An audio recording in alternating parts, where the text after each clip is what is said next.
abordar el maestro Molay Maza Ontiveros. ¿Cómo estás, Molay? Te saludo con mucho gusto. ¿Qué tal, Vicente? Buen día. Muchas gracias por la convocatoria. Pues acá andamos para, ¿Por, para dejar la víbora chillando, como dicen acá ustedes. por dónde le entramos? Pues esta parte es muy interesante, ¿no? Cómo se retuercen como babosas con sal. Los, la pandilla golpista que nunca ha terminado de formarse como oposición, ¿no? Siguen siendo una masa amorfa como una babosa, nada más que las babosas sí tienen delimitaciones y ellos no. Entonces son una pandilla golpista que nunca ha podido ser oposición. Y el hecho de que se retuerzan, el hecho de que griten, el hecho de que hagan estas genuflexiones como las de Alito, para mí es una buena señal, ¿no? Si yo viera al PRI y al PAN y al Movimiento Ciudadano contentos acompañando la reforma, me preocuparía bastante, ¿no? Diría, chin, yo creo que ahí hay gato encerrado. Y entonces estas exabruptos, ¿no? Que son realmente patéticos porque yo no conozco a nadie con una mínima inteligencia o una mediana cultura que le crea algo al PRI o al PAN, ¿no? Entonces hacen toda esta genuflexión para su público, para quedar bien con sus jefes, ¿no? Para que se vea que sí patalean, pero nos dan la señal a todos los que sí estamos interesados en mejorar la calidad democrática de nuestro sistema político, porque ese es el tema. El asunto de la reforma electoral no va de si ganan los buenos, pierden los malos, no, no, no. El asunto es mejorar la calidad democrática de nuestro sistema político electoral. Ninguna reforma, ninguna ley es el non plus ultra de la solución de todos nuestros problemas. No existe la democracia perfecta. Durante décadas se vendió que la democracia era en Estados Unidos y ve el, el, la deriva autoritaria que vemos hoy es el resultado de décadas de ejercicio del poder autoritario allá. No es algo de ahorita, no es algo de Trump nada más. Entonces la democracia perfecta no existe. La reforma político-electoral todavía no está redactada, no está acabada. Hay borradores, hay propuestas, hay una síntesis de propuestas que se han logrado a partir de foros, a partir de discusiones, a partir de consultas, ¿no? Y estos cuates de la pandilla golpista pues hacen una exhibición de dramatismo cuando en realidad todavía podrían ellos contribuir en la discusión política para mejorar la calidad de la reforma. Pero como hay ejes fundamentales de la reforma que efectivamente los dejarían fuera porque no tienen representación política, no tienen representación de pueblo, ¿no? Ellos han malbaratado el capital político que algún día vez tuvieron, lo han malbaratado en la corrupción sistemática con la que gobernaron. Y entonces, pues, si los plurinominales desaparecen o entran en una nueva reglamentación que ya no permita que existan parásitos como Alito Moreno o como la señora López Rabadán, que nunca en su vida han ganado una elección, pero que están parasitando en la Cámara de Diputados y de Senadores y se pasan de una a la otra durante 30, 40 años, pues entonces, si el sistema político con la nueva ley pone candados para que no existan ese tipo de trayectorias perversas, pues ellos sí se sentirán muy desplazados, partidos rémora desaparecerán y es ahí donde está la verdadera discusión, ¿no? Este, es muy probable que una reforma así a rajatabla pues impacte también en la mayoría calificada que tiene el movimiento, ¿no? Que incorpora al PT y al Verde Ecologista, y en el siguiente proceso electoral, pues se pone en riesgo la mayoría. Eso es verdad, ¿no? Tal vez eso es lo que no está calculando el PRI y el PAN, Claro. ¿no? Que les puede convenir si ellos hacen bien las cosas. Oye, No, Molay, dígame. estaba viendo que hay tablas para reconocer a los mejores líderes o a los más poderosos o, ¿no? De estas que tienen el respaldo popular. Deberíamos de hacer una tabla con las peores oposiciones y yo creo que la de México está Ahí va. encabezando la tabla, por lo menos en Latinoamérica. Dime tú, Sí, sí. dime tú, hasta en Venezuela votaron los de la oposición con el chavismo para reconocer como héroes a los caídos en el ataque militar que llevó al secuestro de Nicolás Maduro y el traslado a Estados Unidos.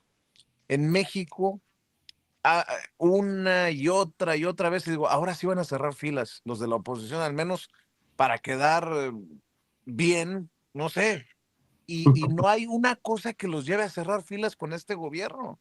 Es increíble. Y además entendiendo que el tema, digamos, del narcotráfico no es un tema exclusivo de los últimos 7 años, que es un tema que venimos arrastrando de los tiempos cuando ellos gobernaron. Dices tú, ¿qué tendrá que pasar en México para que se cierren filas con la presidenta, en estos momentos la presidenta o en su momento era Andrés Manuel López Obrador, ante pues el discurso de ataque, de beligerancia desde Estados Unidos? Yo no lo entiendo, simplemente no lo entiendo, querido Molay. Pues es que son históricamente apátridas. O sea, los panistas, digamos que los panistas son, desde su fundación, son afiliados ideológicamente a la falange, ¿no? A la falange franquista y al fascismo. O sea, ellos tuvieron un periódico en los años 30 que se llamaba así, La Falange, ¿no? Gómez Morín, uno de los fundadores, abogado, era admirador del nazismo y del fascismo, ¿no? Y por cierto, también admiraba mucho a la Unión Soviética como sistema, ¿no? Digamos, yo creo que los rasgos autoritarios de la Unión Soviética le causaban emoción, ¿no? A la mentalidad de Gómez Morín. Siempre estaban plegados en la lectura de la historia, ellos siempre reivindicaron que no debimos separarnos de España, por ejemplo. Una vez separados de España, debimos ser un imperio, una monarquía, gobernados por un Borbón, pero si no se pudo por un Borbón, debimos tener el imperio con Iturbide a la cabeza, ¿no? Para ellos el verdadero padre de la patria es Iturbide, ¿no? Este, para ellos la mejor época de la República es la época de Santana, ¿no? No debimos entregarle la mitad del territorio a Estados Unidos, debimos ser todos Estados Unidos. Ahorita viviríamos como reyes en la libertad, en el capitalismo, en la bonanza, como en Estados Unidos. Fíjate qué mentalidad, ¿no? O sea, es una mentalidad totalmente consumida por una ideología y por un mito que no existe, que nunca existió, que ese es el mito del sueño americano, ¿no? Y así, o sea, siempre ellos en sus lecturas de la historia se han plegado a las posiciones oligárquicas, a las posiciones de los terratenientes, de los privilegiados, de los que tenían fueros, ¿no? A las posiciones del alto clero, ¿no? No del bajo clero, sino del alto clero, ¿no? Porque si no, ellos estarían, si fueran verdaderos cristianos, pues estarían con Hidalgo, con Morelos, ¿no? Que eran curas revolucionarios, ¿no? Entendieron el texto bíblico para interpretarlo en clave de justicia en la tierra y por eso lucharon con los pueblos por justicia, ¿no? Las ambiciones de justicia del cura Hidalgo se reflejaron en sus primeros combates en la liberación de los precios, ¿no? De los presos, perdón, de los presos, ¿no? Y en el intento de construir un poder que trajera justicia a la tierra, ¿no? Obviamente, pues no lo logró, pero ahí estaba la utopía en su proceso revolucionario. Y luego, con Morelos, los sentimientos de la nación reflejan esa interpretación de justicia, de buscar la justicia en la tierra y el amor al prójimo como fundamento de la sociedad, pues a partir de su interpretación bíblica, ¿no? Que era una interpretación del bajo clero vinculado a los intereses y los derechos de las mayorías populares, ¿no? De los trabajadores, de los mineros, de los indígenas, de los afrodescendientes, ¿no? Y la derecha, históricamente, el PAN, ¿no? Interpreta todas nuestras grandes batallas, las grandes gestas históricas, la épica en la historia de nuestro pueblo. Ellos siempre se posicionan del lado de los poderosos, del lado de los que querían mantener las cosas como estaban y se resistían a los cambios, ¿no? Y sigue pasando, ellos son consecuentes con esa línea, ¿no?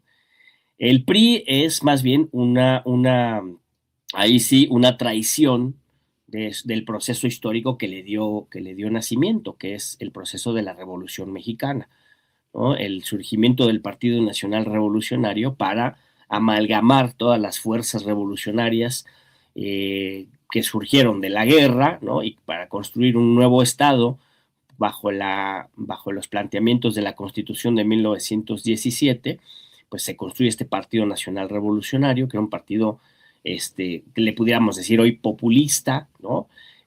Donde había sectores muy de izquierda y cercanos al movimiento obrero y sectores muy reformistas y de centro y sectores más de derecha vinculados al empresariado y algunos terratenientes, ¿no?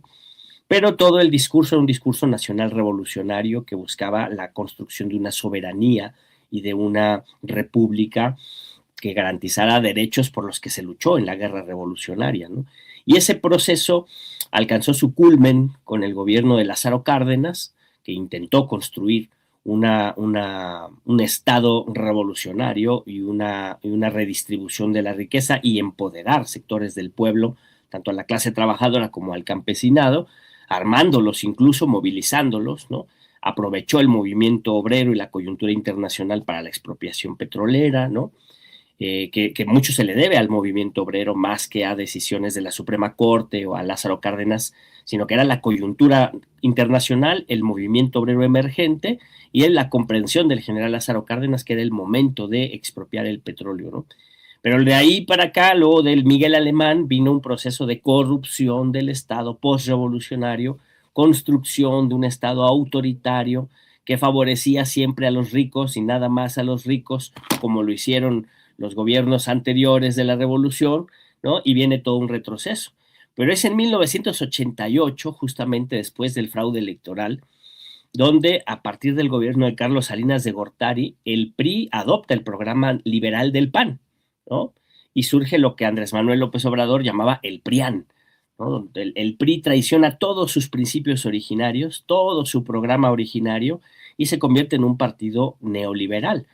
Y en los últimos 10 años, y sobre todo en esta coyuntura donde se han convertido en una pandilla golpista, definitivamente han adoptado los postulados de la ultraderecha internacional. Y eso es lo que los hace ser más atrasados y más reaccionarios y más inútiles al intento de construir una democracia, porque no son una oposición pensante y no son una oposición autónoma en sus planteamientos, sino que se forman detrás de la derecha internacional que a su vez está anclada al trumpismo, ¿no? Y eso pasa en todos los países, ¿no?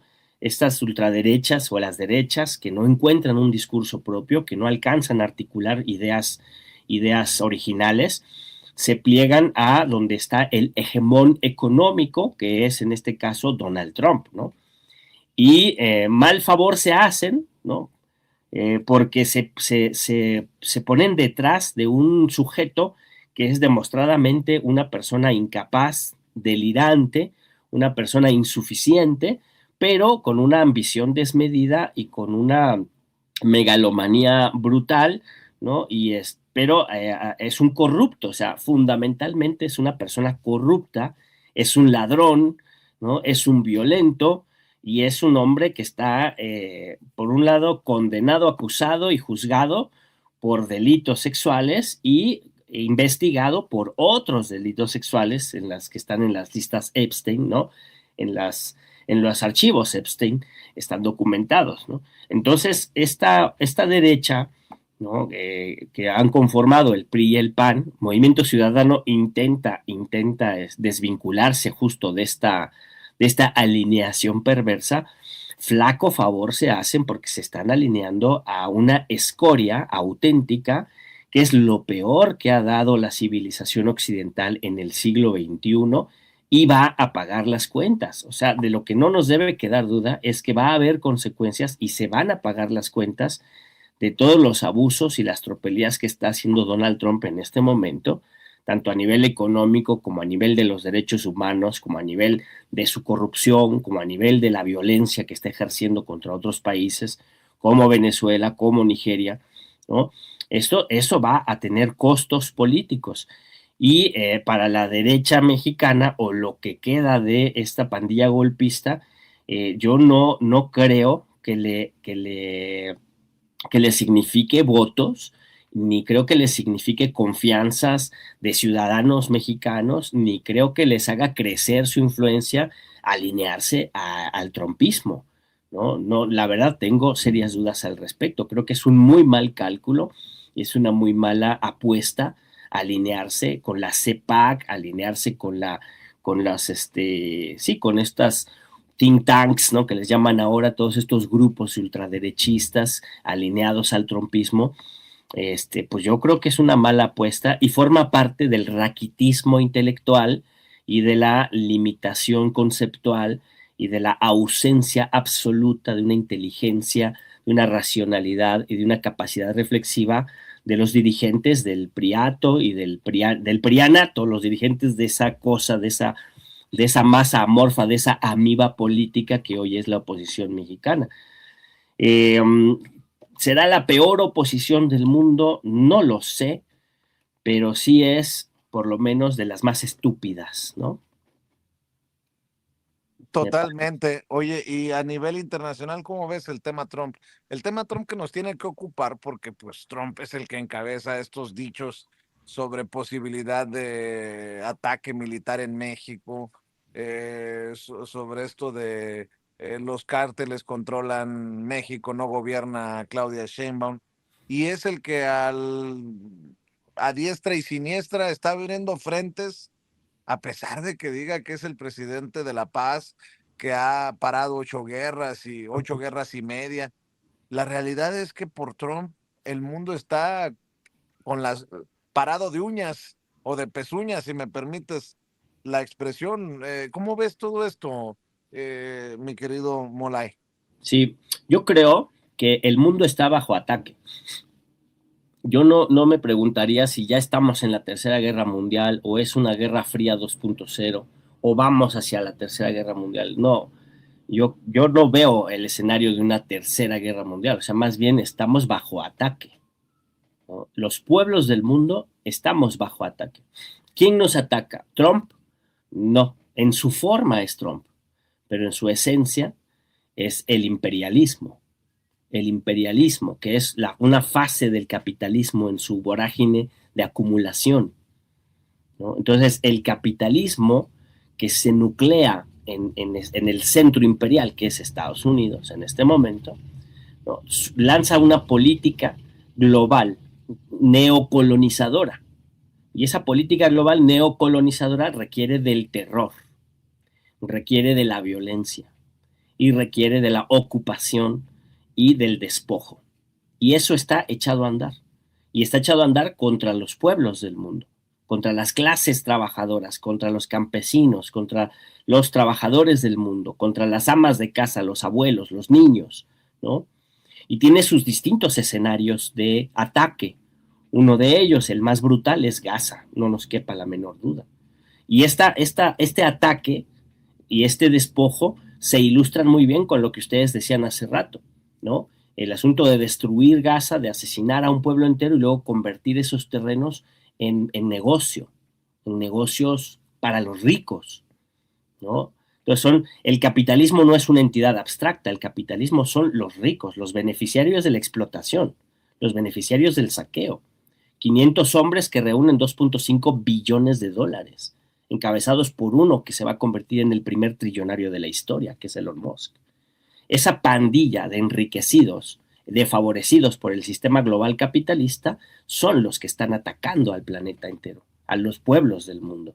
Y atacan Nigeria, ¿no? La guerra está abierta otra vez en Siria. Esta guerra no va a terminar hasta que Siria esté despedazada en diferentes países pequeñitos controlados por las oligarquías financieras, ¿no? Que van a saquear el petróleo y van a saquear el gas y van a someter a los pueblos, y si los pueblos se insurrectan, los van a exterminar como al pueblo palestino, ¿no? Estamos bajo ataque, es un ataque sionista también. Se articula, claro, ideológicamente se articula el sionismo con este nazismo del siglo XXI que encabeza Donald Trump. Pero la maquinaria económica que los mueve es el imperialismo y el neocolonialismo. porque les interesan los recursos naturales, el petróleo, el agua, el oro, las tierras raras, los minerales, para producir tecnologías, ¿no? Para seguir la lógica de la acumulación y de la reproducción y de la ampliación del capital, ¿no? Pero sobre todo para explotar a la fuerza de trabajo planetaria, porque además lo que produce riqueza es el trabajo, no nada más los minerales, no nada más el petróleo, el trabajo humano produce la riqueza, ¿no? Entonces, este ataque es un ataque omnímodo, yo le llamo así, ¿no? Un ataque imperialista omnímodo, global, heterogéneo y dislocado, le diría yo, porque es de diferentes formas en diferentes territorios, pero el objetivo es la acumulación y el saqueo, ¿no? Lo estamos viendo también en los intentos de golpe de Estado contra la revolución nacionalista en Burkina Faso. Justamente el 3 de enero, cuando atacaban Venezuela, también intentaron un golpe de Estado en Burkina Faso, ¿no? ¿Y quién encabezaba ese golpe de Estado? Macron, Francia.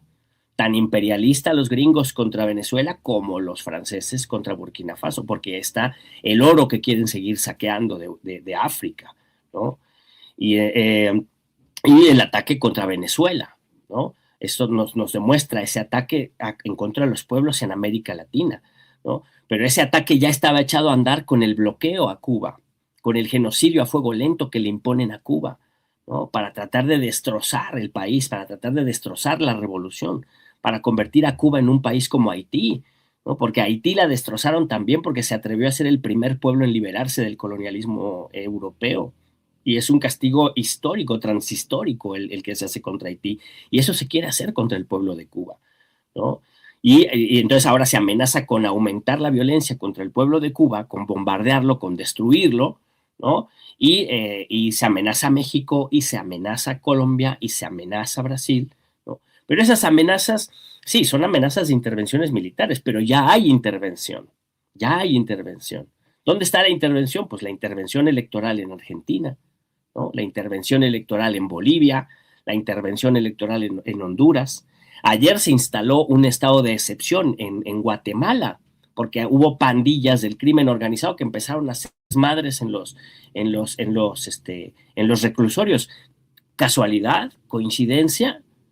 ¿No? Intervención, intervención, ¿no? En Honduras metieron las manos para mover las elecciones, van a meter las manos en las elecciones en Colombia, ahora vienen elecciones también en Brasil, van a meter las manos. Y en su propio país asesinan a su pueblo, encarcelan a los trabajadores, aterrorizan a la población para tenerla atomizada, desmovilizada, para tenerla temerosa, guardada en sus casas. No les está funcionando, pero ese es el objetivo, ¿no? Y se plantea a Donald Trump que no haya elecciones de medio término este año. Se lo está planteando realmente, ¿no? Sabotear la democracia, lo poco que se le pueda llamar democracia, que son los mecanismos electivos que todavía existían en Estados Unidos, pues también se plantean destruirlos, el trumpismo. Y eso forma parte de este ataque omnímodo en contra de los pueblos. Son los ricos utilizando las instituciones de los estados que pueden controlar, destruyendo la institucionalidad internacional que los pudiera limitar, ¿no? Para construir un nuevo orden en donde se aplique la fuerza por encima de cualquier derecho y se desaparezcan los derechos de los seres humanos. Y eso es muy importante. Y todo eso lo ilustra justamente un personaje que se llama Nick Land, que escribió un libro perverso que se llama La Ilustración Obscura. Ya les he comentado algo de eso por acá, ¿no? Y uno de los ideólogos del trumpismo, Curtis Yarvin, justamente, ¿no? Al que se le ocurrió la idea de convertir gas en un resort, ¿no? El que le vendió esa idea a Donald Trump, pues es un asiduo lector de esta filosofía antihumanista. Y justamente es una filosofía antihumanista que busca el aceleracionismo del capitalismo para la destrucción planetaria. Y de veras, lo dicen en sus textos. Yo no lo estoy inventando ni lo estoy exagerando. Lo dicen en sus textos. Buscan la aceleración de las contradicciones ecológicas, la aceleración de las contradicciones sociales, la aceleración de las separaciones ideológicas, de las diferencias étnicas, de las diferencias religiosas, la confrontación de los pueblos, el aniquilamiento de los pueblos, para imponer un orden donde solo los ricos, solo los blancos, solo los heterosexuales, solo los millonarios puedan vivir en lo que quede de tierra, ¿no? Controlado por ellos, cercado por sus ejércitos, expulsando a toda la escoria humana que para ellos es totalmente prescindible una vez que la tecnología alcance suficiente desarrollo para sustituir a la fuerza de trabajo, ¿no? Y esa es la distopía de la ilustración obscura, ¿no? Y es real, es la ideología de estos nuevos nazis. ¿Por qué es la ilustración obscura? Porque es un programa de lucha, ¿no? Un programa reaccionario que busca destruir los cimientos de la civilización que surgió a partir de la ilustración, ¿no? ¿Y qué pasó con la ilustración? Pues que surgieron los derechos del hombre y del ciudadano, que luego le dieron fundamento 150, 200 años después de la Segunda Guerra Mundial, le dieron fundamento a la Carta de las Naciones Unidas y a la Declaración de los Derechos Humanos. Y es la línea, ¿no? Es una de las líneas fundamentales de las constituciones políticas de los estados liberales del planeta, ¿no? Es lo que hemos alcanzado como sociedad humana, lo más alto que hemos alcanzado. Podemos llegar más lejos, pero es lo más alto que hemos alcanzado en la defensa de la dignidad de los seres humanos, reconocer sus derechos, construir instituciones que garanticen los derechos de las personas, que garanticen el bienestar de las personas, ¿no? Es imperfecto en todas partes, pero es parte de la lucha de liberación que hemos logrado los seres humanos, buscando resolver los problemas de nuestras comunidades políticas, de nuestras naciones, ¿no? Y los derechos humanos son fundamento, limitado, pero son fundamento de luego alcanzar mayores libertades y mayores índices de satisfacción y de desarrollo. Bueno, pues eso tan limitado que hemos alcanzado durante el siglo XX y el siglo XXI, sobre todo en la lucha democrática, en la lucha antifascista, en la lucha humanista, mucho de eso gracias también al pensamiento socialista, pues eso lo quieren echar atrás los personeros de la ilustración obscura, ¿no? Y están utilizando la maquinaria militar de Estados Unidos para lograrlo. Y están utilizando a este personaje desquiciado que es Donald Trump para echarlo a andar, ¿no? Y hay que poner mucha atención en eso, ¿no? En combatir, nosotros hay que ubicar muy bien este ataque omnímodo del imperialismo contra los pueblos del mundo y cómo nos defendemos, y cómo su basamento ideológico es esta visión de la ilustración obscura, pues también lo más perverso y lo más podrido que nos dio el siglo XX, que lo reivindican y lo impulsan en su deriva autoritaria dentro de Estados Unidos, mi querido Vicente. Así es, aunque a un nivel más básico y entre personas me ha tocado escuchar cada cosa aquí en Detroit, Michigan, en estos días. Mira tú. Pero si tenemos diferencias políticas, ¿por qué no podemos sentarnos a la misma mesa? No es que Claro. es que tú estás defendiendo literalmente el cuasifascismo o el fascismo. Tú estás defendiendo que se avasalle a una comunidad, que se case a una comunidad. No son solamente diferencias políticas de demócratas o republicanos, y qué interesante el análisis que estás haciendo para entender la profundidad de lo que estamos viendo, y que muchas veces es muy simplista lo que vemos y escuchamos en televisión, por ejemplo, en la televisión comercial. Gran análisis, mi querido Molay Maza, como siempre, es un placer, es un honor que nos acompañes, y te pido que cerremos invitando, como siempre, a esta audiencia diferente e inteligente para que te respalde en tus trincheras, en donde estás haciendo la diferencia en otros espacios, querido Molay. No, pues siempre agradecido porque me convoquen, Vicente. Saludos a Ceci, saludos a toda la audiencia de Sin Censura. Y pues acá estamos en el X, en Molay-Maza, en el TikTok Molay otra vez, en el Facebook Molay Maza, Instagram igual, Molay Maza, y a su servicio siempre. Y ahí nos pueden buscar también en la 4TV, ahí pueden buscar nuestras entrevistas y nuestras intervenciones, y ver ahí también noticias y ver otras mesas de análisis que hacen compañeros que tienen formas de pensar muy, muy diferentes, que eso es lo rico y lo interesante, que podemos convivir formas de pensar muy diferentes siempre y cuando la base de nuestro pensamiento sea el reconocimiento de la dignidad humana y la defensa de los derechos humanos de todos y cada uno de los sujetos vivientes, sintientes y pensantes de nuestro país y de nuestro mundo, mi querido Vicente. Muy bien, mi querido Molay, pues te agradezco mucho que te des la vuelta por estos lares, por esta Un trinchera, placer. en donde se te aprecia y se te admira.